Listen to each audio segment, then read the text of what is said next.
Hello, this is Casey from KC Grandpa Tech, where we talk about tech, fun stuff, and much, much more.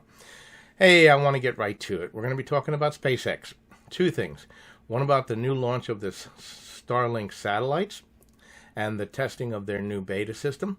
And secondly, what's coming up probably by this Wednesday, as of the date of this recording, is the new Starship. They're going to do a test launch. So let's get into it. First thing we'll talk about is, of course, the new launch of the 3, 2, 1, 0.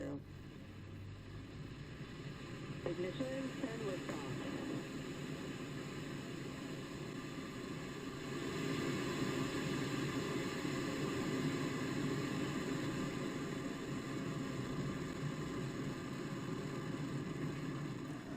So with that, of course, of that launch, that's 60 more satellites. That'll bring the total up in orbit at 855. And that right now is starting to give coverage over lower Canada and upper United States, which is really good for the people who are living in rural areas like Montana, where they have no internet or they only have DSL. Remember DSL, how slow that was. And of course, that's a great thing. What's nice about and what gives Elon Musk and SpaceX their advantage, of course, is the Falcon 9 rocket. They can launch the Falcon 9 rocket, they say, up to 10 times before it needs a major overhaul. So, and the other thing is, since the SpaceX satellites, you can pack 60 of them at a time. That's a lot of growth. Unlike their competitors, they don't have a mechanism to bring the satellites up to orbit. In fact, Amazon is talking about launching their own satellite system. And that would be very interesting because they would have to get a carrier to bring those satellites up in space. But let's talk about what they got right now. And that, of course, is that people are starting to receive the kit. As of this date, 700,000 people have applied for information about when it will be available in their area. And many people are starting to receive it. Now, it does cost a pretty penny. And that is what we need to talk about. The one thing, of course, is that this requires a hefty upfront cost. Unlike, where you get a cable system and you rent the modem and all of that, every month. And here you have to purchase the system. So immediately you have to come up with $500, which includes the satellite, the modem, and then another $99 a month. Now, is it worth it? And apparently from what I've been reading on the internet and from people who've been posting on YouTube, it is worth it for them. For those people who need high-speed internet, this gives them an open door. But the main thing, of course, is the $500 upfront cost. What Elon Musk, he says, that is his greatest challenge right now, to get the cost down for the dish. And this is the dish. It's very simple. It comes with mounting mounts, and there's people who have actually shown how they've mounted on. It comes even with seals to if you attach it to the roof, that it doesn't leak.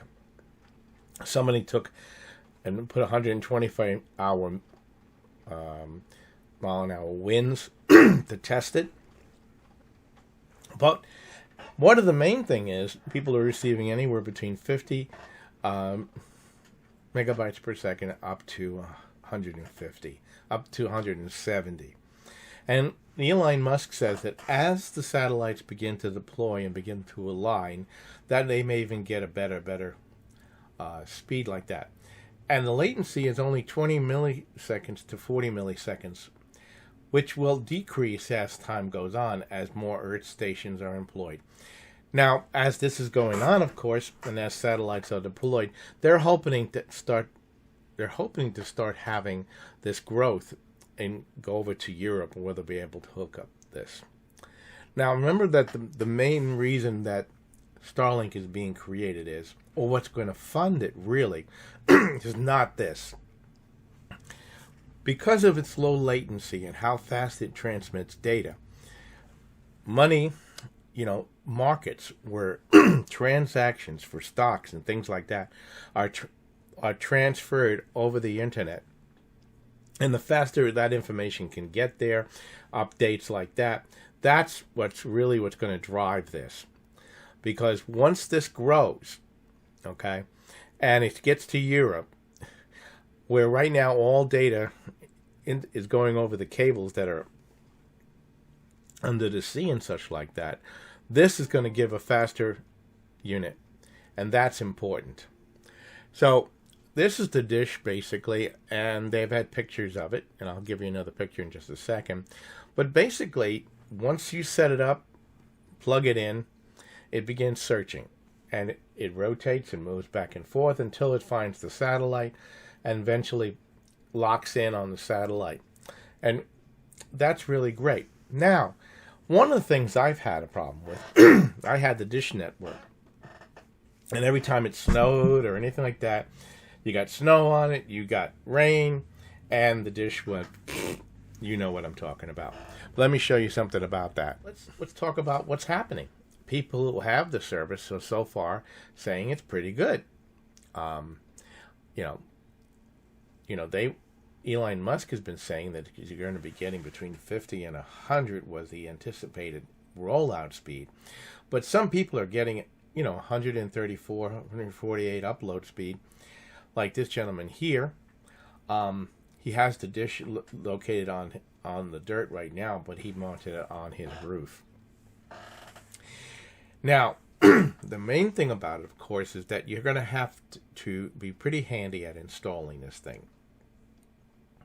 Because you're going to have a cable that's going to come down off the roof, and you're going to have to install it and bring it into the house. But pretty much setting it up is pretty much easy.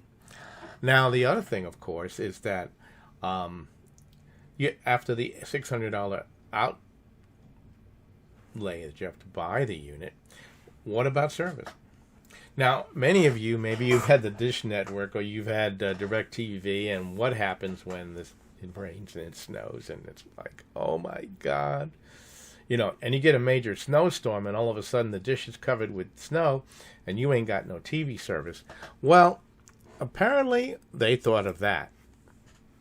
And this user shows a picture that he took it and he has it mounted right now on the picnic table. I guess he couldn't put it any other place. But when this thing operates, it warms up. It's warm to the touch enough that snow and ice will melt off the surface. So users are reporting that it is that even though there's a heavy snowstorm, the snow quickly melts off the dish and service is restored. But just like with DirecTV or any like these, some people are experiencing with heavy cloud cover and such like that during storms, they do lose service or the service slows down. Now, otherwise, the dish itself has been tested. Okay, been tested for 175 mile an hour winds, from what I understand. It's been tested for minus 30 degrees centigrade. It's been tested to really, really work. So that's a great thing. So all in all, I give Elon Musk a Superman on getting it started and getting working. Let me just finish up here on that thought, and we'll talk about the Starship. So bottom line, the beta test is going very well on the product. Elon Musk's biggest job right now is to reduce the cost to every user for the dish kit. But that's going to take a little while. Now, right now, like I said, the service is only beta testing in Lower Canada and Upper United States. But people who have it so far are reporting very, very good reports, including that when the wind is blowing and the snow is going, that the dish was constantly moving and adjusting and doing everything it had to do. That's a fantastic thing. Now, Elon Musk says that approximately by next year sometime, in 2021, maybe by June, that part of Europe will also start receiving the satellite and start being able to use that service, which is a great thing. Now I want to go turn my attention to the Starship that's coming up. Now, of course, we've all been hearing about the Starship and the impending launch. And we've been watching all the static testing and everything else been going on. And I want to talk about that. But before that, I want to ask you again to remind you, I hope you've been enjoying the content that I've been giving you about this. And if you would consider liking and sharing and subscribing to the channel. A lot of work goes into these videos, and we appreciate if you would subscribe to the channel. It makes me know that you're that you like what I'm doing. Anyway, excuse me a second. By the way, if you want to know what that cough is about, that is not from smoking, that's from being in 9/11. But I'll get into that one day. At any rate, so right now, the Starship SN8 is sitting on the launch pad. It is predicted to launch somewhere between Monday and Wednesday as of November the 30th. Elon Musk has already put in things with the FAA and the road closures and has put a designated area where there are a possible crash zone in the ocean nearby should it fail.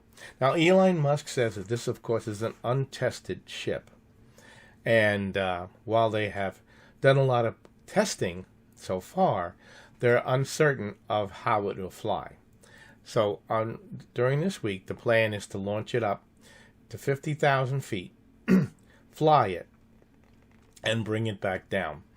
Now, because it's untested and all of that, we are realizing, of course, that Elon Musk says there's a 1 in 3 chance that it will actually fly and do what it was designed to do. So whether it flies and lands, or if it flies and crashes, the data they'll learn from this flight will be significant. And I'm looking forward to it, and I'll be reporting on afterward what happened and some of the data. At any rate, I thank you for watching. Please share and like again to subscribe to the channel. This is KC from Grandpa Tech out. And until next time, have a great day.